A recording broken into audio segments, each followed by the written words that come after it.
جو لوگ کمزور ذہن رکھتے ہیں ساری زندگی فیصلہ ہی نہیں ہوتا، کوئی ڈرتے رہتے ہیں، سہمے وقت گزارتے ہیں اپنے آپ کو فکری یہ جو ایمان ہوتا ہے یہ بندے کو طاقتور کرتا ہے، بندہ مضبوط ہو جاتا ہے۔ مجھے بتائیے نا، جب ایمان پکا ہو کہ روزی دینے والا اللہ ہے تو پھر بندہ کسی مالدار آدمی کے پیچھے کبھی بھاگتا ہے، کبھی کسی بڑے آدمی سے ڈرتا ہے؟ جب اسے پتا ہو کہ عزت اور ذلت اللہ کے دست قدرت میں، پھر وہ سیاستیں، سازشیں یہ کام کرتا ہے۔ تو پہلے تو مضبوطی ایمان درکار ہے ہمارے بچوں کے اندر، ہمارے مزاجوں کے اندر۔ جب تک وہ مضبوطی ایمان، حضرت مولا علی شیر خدا کرم اللہ تعالی وجہ الکریم ایک دفعہ بڑے علیل ہو گئے، کمزوری آ جاتی ہے، بندہ بیمار ہو جاتا ہے۔ تو ہمارے ہاں بیمار لوگ بعض اوقات ایسا جملہ بولتے ہیں جو کفر کے زمرے میں چلا جاتا ہے۔ آپ پریشان ضرور ہیں، تکلیف میں ضرور ہیں، لیکن آپ بات وہی کریں گے جو شریعت اجازت دیتی ہے۔ حضرت علی شیر خدا شدید علیل تھے، ایک صحابی تیمارداری کرنے گئے تو حضرت مولا علی کا چہرہ دیکھ کے پریشان ہو گئے، کہنے لگے آپ تو بڑے سخت علیل ہیں، اللہ خیر کرے، اللہ تعالیٰ آپ کو صحت دے۔ تو حضرت علی کہنے لگے تو فکر نہ کر، مجھے اس بیماری سے کچھ بھی نہیں ہوگا۔ نے کہا کیوں؟ فرمانے لگے مجھے نبی پاک علیہ السلام نے فرمایا تھا علی اس وقت دنیا سے جاؤ گے جب داڑھی خون سے رنگین ہو جائے گی،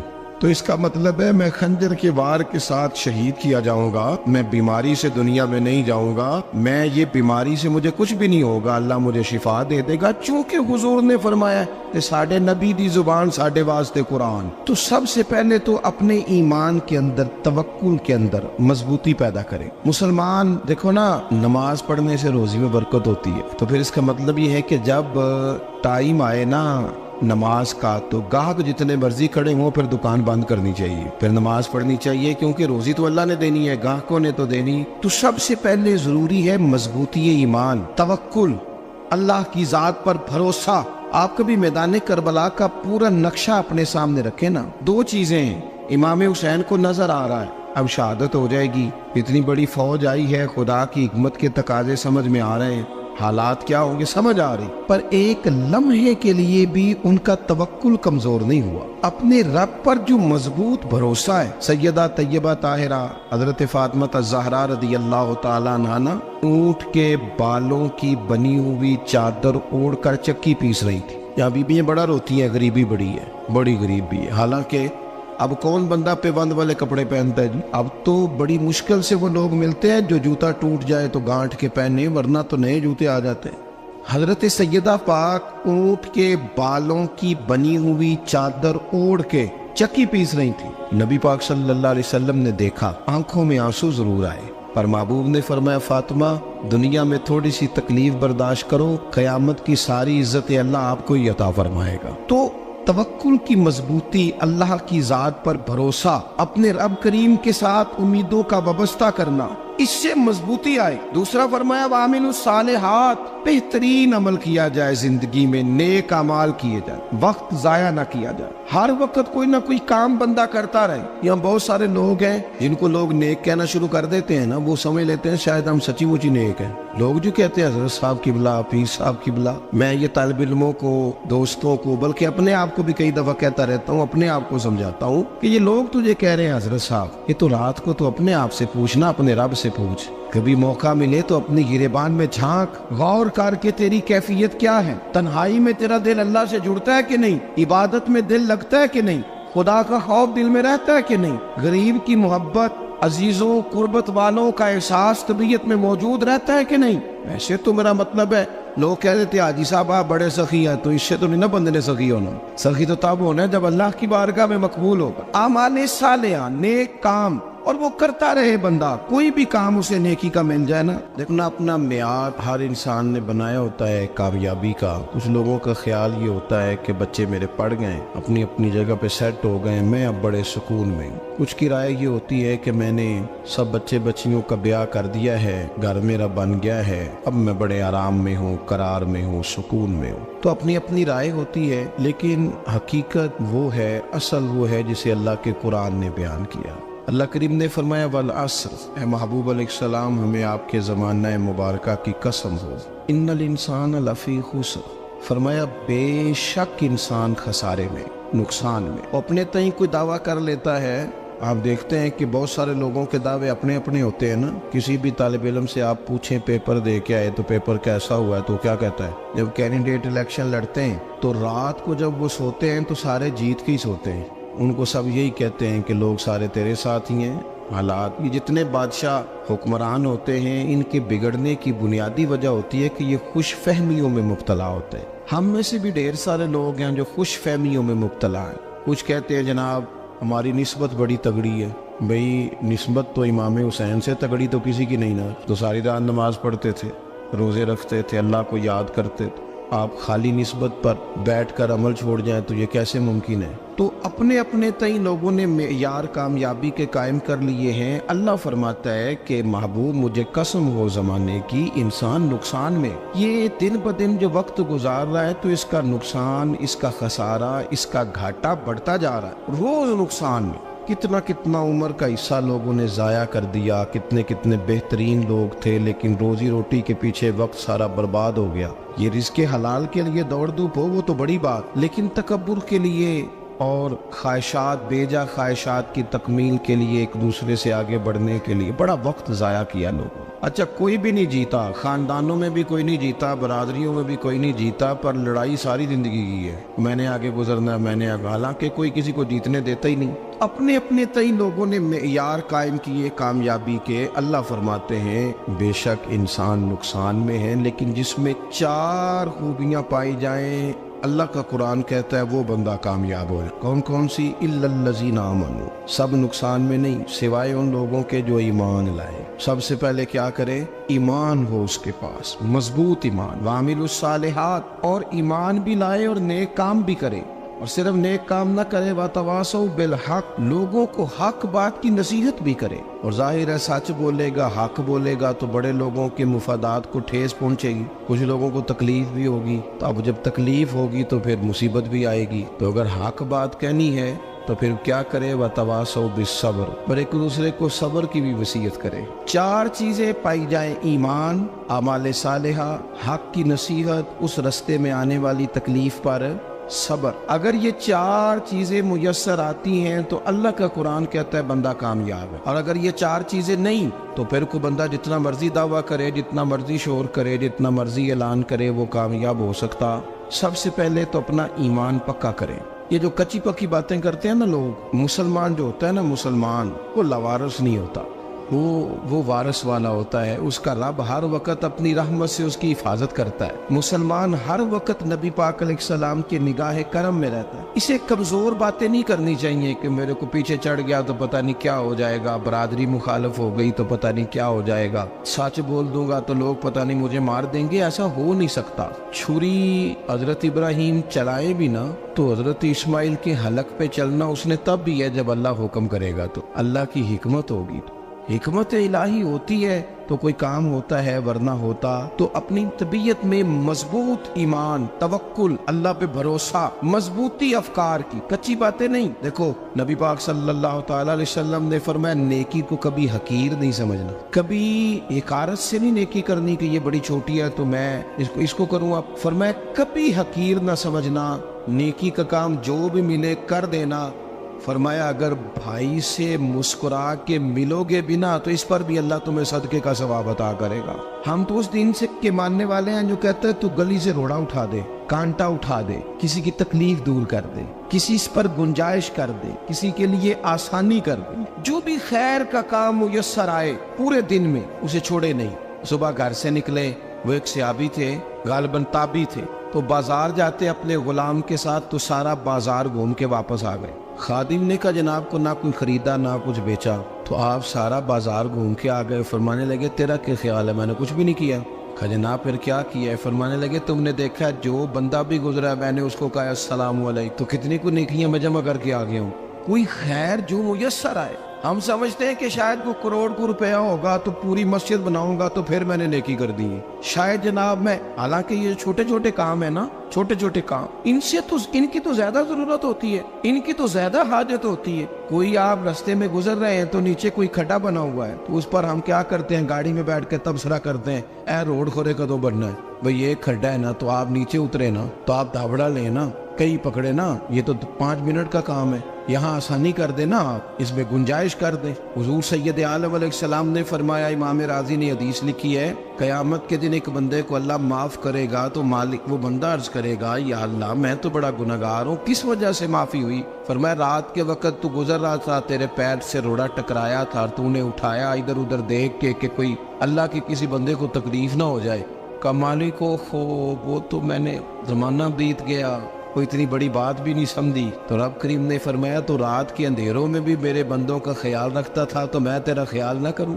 کوئی عمل ہمارے ہاں لوگ کوئی کام نہیں کرتے، بالکل نہیں، کوئی کام نہیں، نہ بڑے نہ چھوٹے نہ سمجھدار نہ ان پڑھ، کچھ بھی نہیں۔ نشستن گفتن برخاستن، بیٹھو راج کے گپے مارو، تبصرے کرو فلانا کچھ نہیں کر رہا، فلانا کچھ نہیں کر رہا، اس کے بعد اٹھ کے چلے جاؤ کہ کچھ کریں۔ وعاملوا الصالحات، نیکیاں جمع کریں زندگی میں، خزانہ بنائیں، خزانہ، اپنی ڈیوٹیاں اپنی ذمہ داریاں پوری کریں، ہر وقت کام، ہر وقت ذمہ داری، ہر وقت ڈیوٹی۔ لیکن نا امام حسن اور حسین، ان کی آپ کبھی زندگی کا مطالعہ کریں، فرض نماز کے علاوہ 100 رکعت نماز نفل روز پڑھنی ہے، پتہ کرنا ہے غریب کہاں کہاں ہیں، ان کا خیال رکھنا ہے، اور نیرے پیسے نہیں دینے۔ ہمارے یہاں لوگ غریبوں کو پیسے ضرور دیتے ہیں، عزت نہیں دیتے، ان کو 4 پیسے کی مدد ضرور کر دیتے ہیں پر عزت نفس کا خیال نہیں رکھتے۔ امام زین العابدین رضی اللہ تعالیٰ عنہ فرماتے ہیں، گزر رہے تھے، آپ دیکھیں نا، امام غزالی حدیث لائے ہیں کہ بندہ اور کچھ نہ کرے، کسی مومن کا دل راضی کر دے تو اللہ 60 سال کی نفلی عبادت کا ثواب عطا کرتا ہے۔ دل بدستاور کی حج اکبر است، از ہزارہ کعبہ یک دل بہتر است۔ کسی کا دل خوش کر دینا،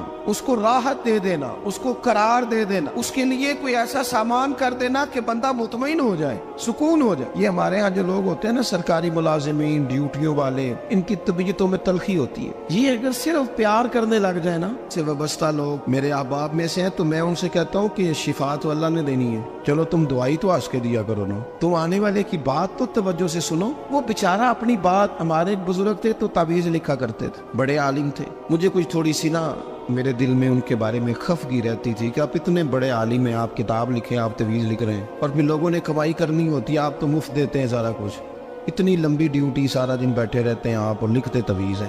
میں نے ایک دن ان سے گزارش کی، میں نے کہا شیخ آپ بڑے آدمی، جن لوگوں کو اللہ نے رسوخ فی العلم عطا فرمایا ہوتا ہے، ان میں سے آپ، اللہ نے آپ کو پختگی دی ہے، علم میں شعوری عالم ہے آپ، سارا دن تعویذ۔ فرمانے لگے یار میں تعویذ نہیں لکھتا، اصل مسئلہ یہ ہے کہ جو تعویذ لینے آتا ہے وہ اپنا سارا دکھ سناتا ہے، تو میں تعویذ نہیں لکھتا، میں نہ بس لوگوں کے کلیجے ٹھنڈے کرتا ہوں، میں کسی کا، اب تو بچوں کے پاس ٹائم ہی نہیں، وہ تو ابا کا دکھ نہیں سنتے، تو بیٹھتے ہی نہیں۔ اماں کہہ رہی ہوتی ہے کہ پتر کو 10 منٹ میرے پاس بھی بیٹھا کر، لیکن پتر مصروف بڑا ہے، ویڈیو چڑھانی ہے اس نے۔ ہم الجھ گئے، یہ چیزیں انسان کو نفسیاتی طور پر کمزور کر دیتی ہیں، جو لوگ زیادہ یہ کام کرتے ہیں ان کے حافظے کمزور ہو جاتے ہیں، وہ الجھ جاتے ہیں، انہیں پتہ نہیں ہوتا رات میں نے کیا کہا تھا، صبح میں کیا کہہ رہا۔ ہر وقت نہیں، ضرورت کے وقت، ہر ٹائم نہیں، مخصوص اوقات میں۔ حضرت امام زین العابدین رضی اللہ تعالیٰ عنہ فرمانے لگے، ہم گزر رہے تھے، امام حسین ساتھ تھے، تو رستے میں نہ کچھ غربا، غریب لوگ بیٹھ کے کھانا کھا رہے تھے، کہتے ہماری ان پر نظر پڑی تو انہوں نے حضرت امام حسین رضی اللہ تعالیٰ عنہ سے کہا حضور آئیے تشریف لائیے کھانا کھائیے۔ وہ ضروری نہیں ہوتا آپ کو سب کا کھانا پسند ہی آئے، ٹیسٹ اپنے اپنے ہوتے ہیں، یہ ضروری تو نہیں۔ کھانا پسند نہ بھی آئے تو دل تو پھر بھی راضی رکھنا چاہیے، قربان جائیں۔ نبی پاک نے کس طرح ہماری تربیت کی۔ حضرت عائشہ صدیقہ رضی اللہ تعالیٰ عنہ فرماتی ہیں، کریم محبوب کا میں نے یہ طریقہ دیکھا کہ اگر کھانا ناپسند ہوتا تو چھوڑ دیتے، پر کبھی اس میں سے نقص نہ نکالتے، عیب جوئی نہ کرتے۔ گرمی کے موسم میں کھڑی ہے بیچاری خاتون، اور کتنی مشقت سے اس نے کھانا بنایا، اور کتنی گرمی سہی ہے چولہے کے سامنے، لیکن صاحب کو کھانا رکھا ہے تو وہ کہتے ہیں یہ تو کی پکایا ہے، وہ کھانے والی چیز ہے بھئی، اس طرح کرنا، اب جو اگلی ہنڈی ہے وہ تو پکا، نہ تو کھڑا ہو۔ یہ پتہ چلی یہ کام کتنی مشقت کا ہے۔ زندگی میں کچھ تھوڑا سا دوسروں کا خیال رکھنا، یہ بھی تو دین کا حصہ ہے۔ آپ اپنی زندگی میں ہمیشہ اپنے لیے سوچیں، کسی اور کا سوچیں ہی نہ۔ تو میرے عزیز یاد رکھیں گے آپ، امام زین العابدین کہتے ہیں نبی پاک صلی اللہ تعالیٰ علیہ وآلہ وسلم نے نا حضرت امام علی مقام کی، امام حسن اور حسین کی اس طرح سے کچھ تربیت فرمائی تھی کہ غریب پروری ان کے اندر رچ بس گئی۔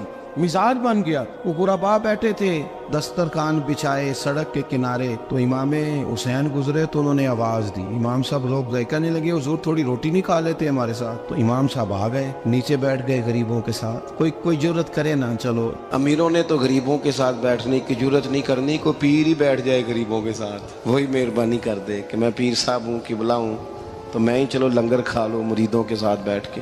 ہماری تو محفلوں میں بھی نا جی نعت خانوں کا, مولویوں کا, دوسروں کا کھانا اور ہوتا ہے, اور غریب آدمی کو شاپر میں چاول ڈال کے دیتے ہیں اور ساتھ اسے کہتے ہیں یہ لنگر شریف ہے. بھئی اگر یہ شریف ہے تبرک ہے تو اے پیر صاحب نو نہیں سی لنگدا, اڑتا ہے گلے میں لنگر ان کو. یہ لنگر شریف جو ہے یہ نعت خان کو بھی تو گزرنا تبرک ہے کہ نہیں؟ ہاں نہ تو کرو نا, تو جیڑی زیادہ تبرک والی شے ہے وہ پیراں نو بھی تو کھانی چاہیے نا. نعت خان کو اس کے لیے علیحدہ سے مرغ مسلم اعلیٰ کھانے. میں اکثر دوستوں سے کہتا ہوں چلو میلاد شریف پہ صحیح سب کے لیے اچھا کھانا پکاؤ. چلو جس غریبوں کے بچوں کو بیچاروں کو سارا سال وہ بوٹیوں کے لیے لڑتے ہیں, تم میلاد پہ اچھی روٹی پکا دو, تو بچہ جب کھائے گا نا بہت ساریاں بوٹیاں اور چاول, اور اپنے ابا سے پوچھے گا کہ ابا جی آج کی گل ہے, تو ہو سکتا ہے غریب باپ روئی پڑے اور اسے کہے پتر تو آج راج راج کے کھاج ساڈے نبی پاک دا میلاد شریف. تو امام حسین رضی اللہ تعالیٰ عنہ نا آ کے غریبوں کے بیچ بیٹھ گئے زمین پہ. انہوں نے کہا کھائیے, تو وہ جس طرح وہ کھا رہے تھے نا سادے برتنوں میں سادے, امام حسین کھانا کھانے لگ گئے.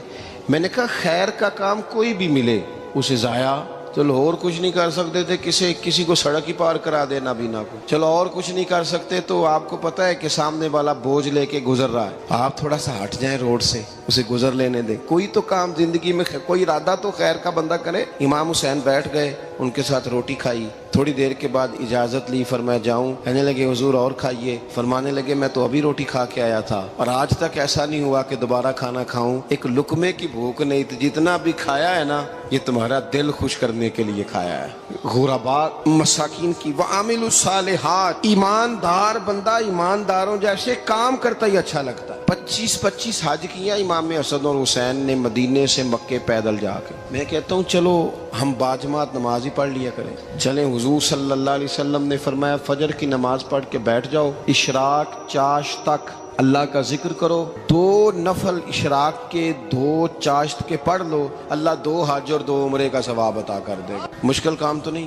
اہل بیت نے ہمیں سبق یہ پڑھایا ہے, حضور کے اصحاب نے ہمیں سبق یہ پڑھایا. تیسری بات فرمایا وَتَوَاصَوْا بِالْحَقِّ, صرف یہ نہیں کہ تم نماز پڑھ کے تو بیٹھ جاؤ, تم نے نا بے نمازی کو نماز کی دعوت بھی دینی ہے. مظلوم پر ظلم ہوتا رہے اور کونے میں چپ کر کے بیٹھے نہیں رہنا, بلکہ اگر ہاتھ پکڑا جا سکتا ہے تو ظالم کا ہاتھ پکڑنا ہے. نبی پاک علیہ الصلوۃ والسلام نے فرمایا اپنے بھائی کی مدد کرو چاہے وہ ظالم ہو یا مظلوم ہو, بھائی کی مدد کرو چاہے ظالم ہو یا مظلوم ہو. تو صحابہ نے عرض کی یا رسول اللہ صلی اللہ تعالیٰ علیہ وسلم یہ مظلوم کی مدد تو سمجھ میں آتی ہے, یہ ظالم کی مدد کیسے کریں؟ نہیں سمجھ آ رہی ہے آپ کو بات؟ یا رسول اللہ صلی اللہ تعالیٰ علیہ وسلم مظلوم کے ساتھ کھڑا ہونا تو ہماری عقل میں آ گیا, تو ظالم کی مدد کیسے کرنی ہے؟ نبی پاک صلی اللہ تعالیٰ علیہ وسلم نے فرمایا ظالم کو ظلم کرنے سے روک دو, تم نے اس کی مدد کر دی, اسے باز کرو. لیکن ہم تو اتنی جرت ہی نہیں رکھتے بدی کو بدی کہنے کی, اتنی طاقت ہی نہیں ہوتی. جھوٹ کو جھوٹ کہنے کی ہمت, ہمارے گھر میں سارا کچھ ہو رہا ہوتا ہے, ہمیں پتہ ہوتا ہے کہ فلاں جگہ پہ ہمارا قبیلہ ہماری برادری غلط ہے, پر اتنی جرت کرتے. ہم سچ بولتے ضرور ہیں پر دوسروں کے بارے میں, اپنے بارے میں سچ بولنے کو تیار نہیں ہوتے.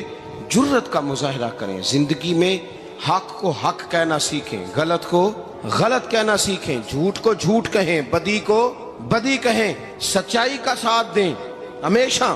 ہم نے جب تک دیکھو نا ظلم ہوتا رہے, زیادتی ہوتی رہے, اپنا دروازہ اندر سے بند کر لو, پتر باہر نہ جانا. کیوں جی؟ باہر اس پہ ظلم ہو رہا ہے, ان کے گھر آگ لگی ہے, کو ہمارے گھر تو نہیں نہ لگی. یاد رکھنا پڑوسیوں کی آگ نہ بجھاؤ گے تو اپنے گھر بھی آ جائے گی. اگر مظلوم کا ہاتھ نہیں پکڑو گے تو ظالم دلیر ہو جائے. اور ہمارے جتنے بھی بزرگ گزرے انہوں نے ظالموں کو ظالم کہا.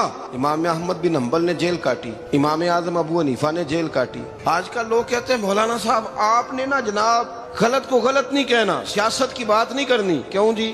کس لیے نہیں کرنی؟ سیاست تو تدبیر کا نام ہے. بنو اسرائیل میں جتنی بھی تدبیر ہوتی تھی وہ سارے انبیاء کیا کرتے تھے. کیوں نہ بات کریں؟ یہ جن کرسیوں پہ آج تم نے ظالموں جابروں کو بٹھایا، یہ کرسی تو حضرت ابوبکر صدیق جیسے لوگوں کی ہے، یہ تو حضرت عمر جیسے لوگوں کی سیٹ ہے، حضرت عثمان غنی جیسے لوگوں کا کام ہے، مولا علی جیسے لوگوں کا کام ہے۔ غلط جگہوں پہ غلط لوگ بٹھا دی اور پھر جھوٹے کو جھوٹا بھی نہ کہیں، ظالم کو ظالم بھی نہ کہیں۔